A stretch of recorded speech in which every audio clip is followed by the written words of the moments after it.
সুগ্রাম বাবার আশ্রম। এই আশ্রম নিয়ে অনেক কাহিনী রয়েছে। এই আশ্রমে একের পর এক সাধু বাবা এসেছেন। সময়ের বিবর্তনে অনেক পরিবর্তনও হয়েছে। এই আশ্রমে একটা গল্প, এই সুগ্রাম বাবা তিনি অনেক বড় সাধক ছিলেন। তিনি গ্রামের রোগ জ্বালা সারিয়ে তুলতেন।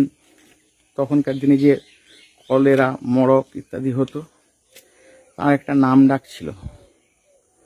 সুগ্রাম বাবা এখানে নবকুঞ্জ করাবো বলে তা মনস্থির করেছিলেন, যেখানে নবকুঞ্জ করাবো। তখনকার দিনে নবকুঞ্জ করা মানে অনেক টাকার ব্যাপার।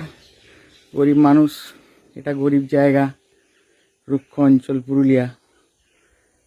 সেই টাকা জোগাড়ের গল্প শুনে কিছু অসাধু মানুষ তাদের লোভ জন্মায় এবং এই যে সুগ্রাম বাবা নাম দেখছেন, এই সমাধি, সুগ্রাম বাবার সমাধি, তাকে এই গুহায় হত্যা করা হয়। এবং এই যে গুহা দেখছেন, এর ভিতরে অনেকটা ভিতরে আছে,